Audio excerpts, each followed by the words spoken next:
কেমন আছেন? আশা করি সবাই ভালো আছেন। আজকে জানাম ঝালমুড়ি অনুষ্ঠান আয়োজন করা হচ্ছে।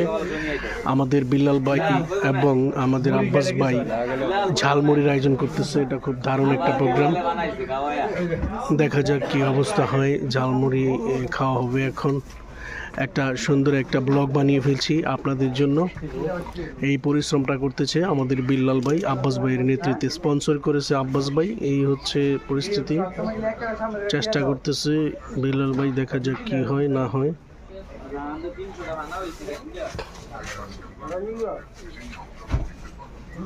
এই হচ্ছে বাজারে মুড়ির আয়োজন। সোহেল ভাইয়ের দোকান। বাজারের দোকানগুলো একেবারে নীরব হয়ে গেছে, কারণ বাজারে এখন পর্যাপ্ত কাস্টমার নেই। বাজার একেবারে কাস্টমার শূন্য হয়ে গেছে। এখন বাজারে দেখা যাচ্ছে দোকানদারগুলো শুধু তাদের দোকান পেতে বসে আছে, আর মাঝে মাঝে দুই একজন দেখা যায়। এই হচ্ছে পরিস্থিতি। এই বিল্লাল ভাই আমাদের আর আব্বাস ভাই মিলে কি যেন একটা বানাচ্ছে, দেখা যাক কি বানায় তারা। এই জন্য একটি ব্লগ করা হচ্ছে। বানিয়ে ফেলতেছে মুড়ি। আমাদের বাংলাদেশের একটা জনপ্রিয় খাবার হচ্ছে, শুকনো খাবার হচ্ছে মুড়ি। এই মুড়ির সাথে পেঁয়াজি, তারপরে বুট, আরও অন্যান্য মিশ্রণ দিয়ে এটাকে অত্যন্ত সুস্বাদু একটি খাবার তৈরি করা হয়ে থাকে। বাংলাদেশি মানেই হচ্ছে আসলে মুড়ির একটা থাকে। ভাত খাবার পাশাপাশি মাঝে মধ্যে এটা চাবানোর জন্য খুব ভালো।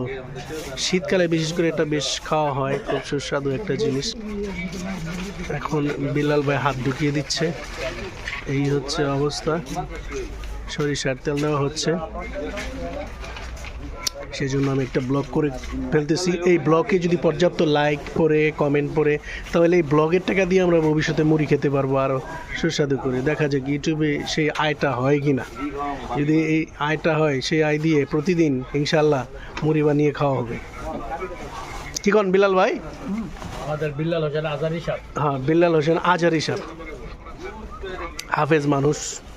হাফেজের হাতে তৈরি হচ্ছে সেই ঝালমুড়ি, উত্তপ্ত ঝালমুড়ি। কাঁচামরিচ না দিলে কিন্তু ঝালমুড়িটা গরম হবে না, শরীর গরম করবে না। ঝালমুড়ির মধ্যে কিন্তু কাঁচামরিচ দেওয়া হয়নি। হ্যাঁ, আদায় কিছুটা হলেও কাঁচামরিচের কাজ করবে। মুড়িটা বেশি নেওয়া হয়ে গেছে, মুড়িটা আরো কম নেওয়া দরকার ছিল। পারলে মুড়ি নামাইলাম। এই মুড়ি সুস্বাদু মুড়ি, এটা খাইলে পেটের গ্যাস কমে যাবে।